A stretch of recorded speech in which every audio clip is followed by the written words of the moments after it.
جزاک اللہ جی۔ ناظرین، بریک سے پہلے ایک میں نے سوال مفتی صاحب کے سامنے رکھا تھا، آپ کے لیے دوبارہ دہرا دیتا ہوں۔ اللہ تعالیٰ نے قرآن مجید میں 2 مقامات پر لوگوں سے کہا ہے کہ اپنی اولاد کو رزق کے خوف سے قتل نہ کرو، ہم تمہیں بھی رزق دیتے ہیں اور انہیں بھی رزق دیتے ہیں۔ تو اللہ تعالیٰ کا یہ وعدہ جو ہے یہ ظاہر سب کے لیے ہے، لیکن ہم دیکھتے ہیں کہ پھر بھی بہت سارے لوگ بھوک کی وجہ سے، رزق نہ ہونے کی وجہ سے خودکشی کر جاتے ہیں۔ اس کی وجہ کیا ہے؟ جی مفتی صاحب۔ بسم اللہ الرحمن الرحیم۔ دیکھیے زبیر بھائی، آپ نے علم کلام کا ایک اہم مسئلہ چھیڑ دیا، لیکن میں کوشش کروں گا کہ مختصر وقت میں جی مختصر آپ بتا دیں، بالکل کچھ باتیں عرض کر دوں۔ قرآن مجید کی جس آیت کی جانب آپ نے اشارہ کیا، وَلَا تَقْتُلُوا أَوْلَادَكُمْ خَشْيَةَ إِمْلَاقٍ نَحْنُ نَرْزُقُهُمْ وَإِيَّاكُمْ إِنَّ قَتْلَهُمْ كَانَ خِطْئًا كَبِيرًا۔ قرآن مجید فرقان حمید کو سمجھنے کے لیے اس کا سیاق و سباق اور پھر وہ کس موقع پر نازل ہوئی، یہ تمام تر چیزیں۔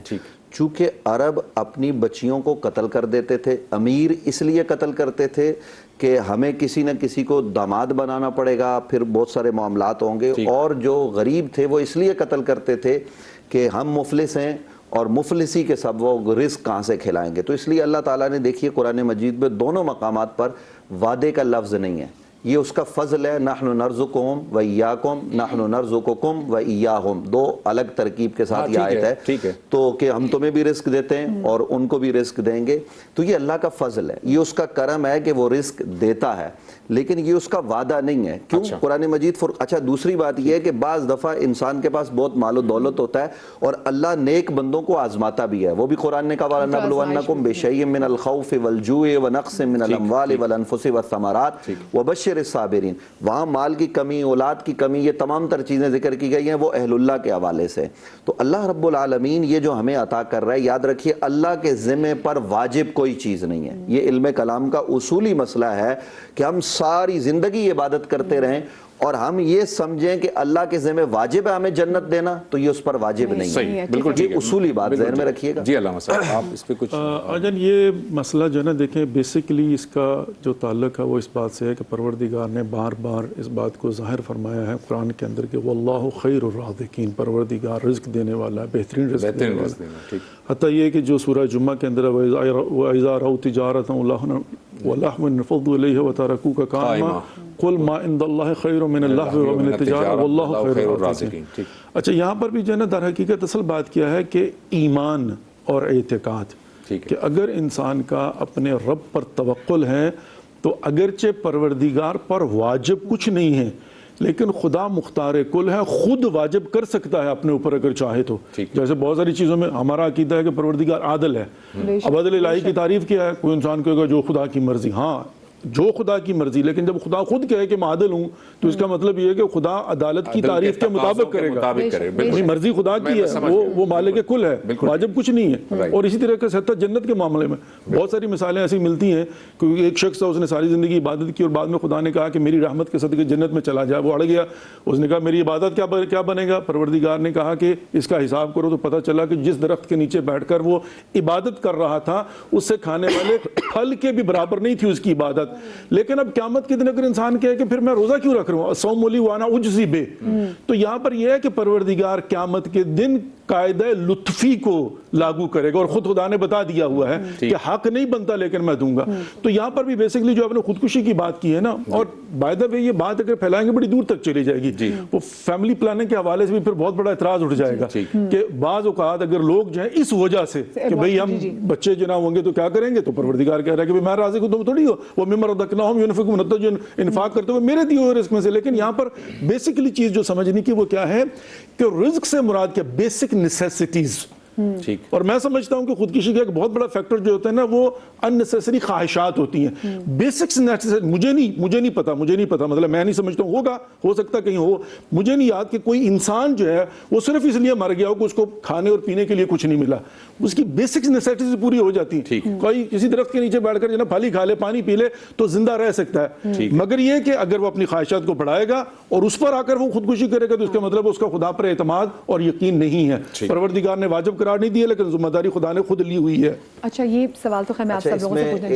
ایک بات میں ایڈ کرنا چاہتا ہوں، کراچی شہر میں رہتے اگر کسی کے گھر میں کھانے پینے کو کچھ نہیں ہے، بالکل مفلسی کی حالت میں ہے، تو میں یہ سمجھتا ہوں کہ کراچی میں پھر بھی وہ بھوکا نہیں رہ سکتا. اتنے ادارے موجود ہیں جو اس کو ضرورت کا رزق دے سکتے ہیں. اور پھر دوسری بات یہ کہ قرآن اگر آپ کے پاس کھانے پینے کو نہیں ہے نا آپ کے بچوں کے لیے، تو آپ اس صورت میں حرام گوشت بھی کھا سکتے ہیں. قرآن نے یہ بھی اجازت دی ہوئی ہے، یہ اللہ کے رسول نے اجازت دی الگ چلا جائے گا. اچھا، کیونکہ یہ اسپیسیفکلی صحیح سوال بھی ہے کہ اگر آپ کسی ایسی آپ کا کام ایسا ہے کہ جہاں پر آپ کو پتا ہے کہ جو کمائی آ رہی ہے وہ حلال کی نہیں ہے، جو اس کی جہاں سے آپ کی سیلری وغیرہ آ رہی ہے، تو پھر آپ کو ایسے ٹائم میں کیا کرنا چاہیے. ساتھ میں بہت ساری ایسی آرگنائزیشنز ہیں، بہت ساری مارکیٹنگ ایجنسی جہاں پہ آپ کو پتا ہے آپ جھوٹ بول کے کوئی چیز لوگوں تک بیچ رہے ہو.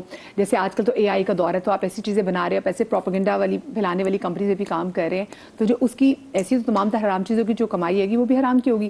ایسی صورت میں پھر کیا کیا جائے؟ مال حرام ہے تمام کا تمام، اسی لیے تو حکم ہے کہ آپ نے اس طرف جانا ہے جو طیب مال ہے، اگرچہ تھوڑا سا ہو. رزق جو ہم کہتے ہیں نا، رزق میں اضافہ، یہ مال کا بڑھنا نہیں ہے. رزق میں اضافے کا مطلب ہرگز نہیں ہے کہ میرے پاس دھن دولت بہت زیادہ ہے، بلکہ رزق میں برکت کا مطلب یہ ہے کہ رزق کو آپ صحیح جگہ پہ استعمال کر رہے ہیں اور اس دل مطمئن بھی ہو. اس سے آپ کو جو سکون مل رہا ہے نا، دراصل یہ ہے رزق. رزق حلال کی جو صحیح تعریف ہے وہ یہی ہے.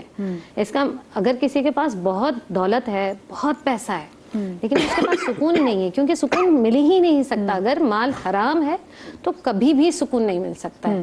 تو لہٰذا اس جانب جانا چاہیے جہاں پر مال کہیں نہ کہیں سے، یہ رزق کا وعدہ اللہ کا ہے. حضرت علی کرم اللہ تعالی وجہہ الکریم نے آپ دیکھیں کہ 30 ڈول نکال کے کھجوریں لی ہیں. اللہ اکبر. تو وہ القاسب حبیب اللہ ایسے ہی نہیں ہے، محنتی اللہ کا دوست ایسے ہی نہیں ہے. وہ مشقت کرتا ہے، محنت کرتا ہے، تب جا کے اسے پھل ملتا ہے. یہ جو ہم خانوادہ رسالت کی بات کرتے ہیں تو ان کے جو لقبے، ان کے ایک بات، کیونکہ سوال یہ آیا ہے کہ آج کل جو انفلوئنسرز ہیں، کیونکہ وہ تو پیسے لے کے چیزیں بہت ساری بیچتے ہیں اور ان کی وجہ سے اور بہت ساری خواتین جو بیوقوف بن کے یا لوگ بیوقوف بن کے وہ چیزیں خرید لیتے ہیں، تو کیا وہ جو ان کا کمایا ہوا پیسہ ہوگا جو کہ لوگوں کی طریقے سے گمراہی مینوپولیٹ کر کے کمایا ہوا ہے، مال حرام؟ مال حرام ہے. دیکھیں اگر کوئی کسی کو یہ بات معلوم ہے، مفتی صاحب میں پہلے اپنی بات نہیں قرار دے سکتے. دیکھیں معذرت کے ساتھ آپ ہر چیز کو حرام نہیں کہہ سکتے. اس کی وجہ یہ ہے کہ اگر وہ شخص جانتا ہے کہ یہ 2 نمبر چیز اور بیچ رہا ہے تو اس کے لیے حرام ہوگا. اگر اس کو پتہ ہی نہیں ہے تو آپ کیسے کہہ سکتے ہیں کہ چونکہ مسائل کو تو اس نے بیچا اور یہ اس کے اندر نقص نہیں ہے، حرام ہے، اس کو پتہ ہے کہ ان کو معلوم ہے. مدیحہ کا سوال یہی ہے کہ ان کو اگر معلوم ہے، اس کا مطلب ہوا کہ مطلقاً حرام نہیں ہوتا. یہاں پر بیٹھ کر دیکھنا پڑے گا، حتیٰ جو ہے نا وہ کیا کہنا چاہیے، زمان و مکان کو دیکھنا پڑے گا، شرائط کو دیکھنا پڑے گا.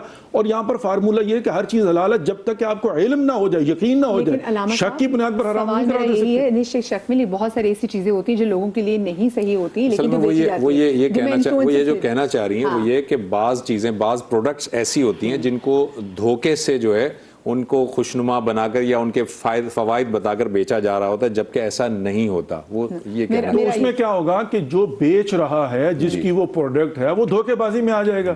لیکن یہاں پر سوال کیا تھا کہ جو اس کو پروموٹ کرتے ہیں، کیا اس کو پتا ہے کہ مطلب ہے اس کو غلط پروموٹ کر رہا ہوں؟ ان کو بھی پیسے مل کے وہ پروموٹ کریں، پیسے ملتے ہیں، لیکن کیا اس کو پتا ہے کہ میں غلط پروموشن کر رہا ہوں؟ دیکھیں یہاں پر بیٹھ کر جو ہے نا معاملات کو دیکھنا پڑے گا. صحیح ہے کہ کنڈیشنل ہے یہ ساری. ہم جو ہے نا مطلقاً ہر چیز کو حرام قرار نہیں دے سکتے. اس کا مطلب ہے انفلوئنسرز کی بھی ایک ذمہ داری ہے کہ اگر وہ کوئی چیز بیچے ان کو پتا ہونا چاہیے. ان کی نبی اکرم صلی اللہ علیہ وآلہ وسلم نے، نبی آخر الزمان صلی اللہ علیہ وآلہ وسلم نے، جب ہم کوئی چیز پروموٹ کرتے ہیں، بیچتے ہیں، اس کا مطلب ہم خود بھی کام کر رہے ہیں نا.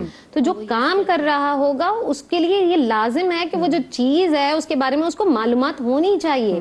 یہ کاسب جو ہے، جو کمائی کرنے والا ہے، اس کے لیے لازم ہے کہ وہ تمام چیزوں کی چھان پھٹک کرے کہ میں اگر کسی چیز کو پروموٹ کر رہا ہوں تو یہ میں صحیح بھی کر رہا ہوں یا نہیں کر رہا ہوں. پوچھا جاتا ہے ہمیں تو اچھے پیسے ملے تھے، ہم نے میرا خیال میں یہ بالکل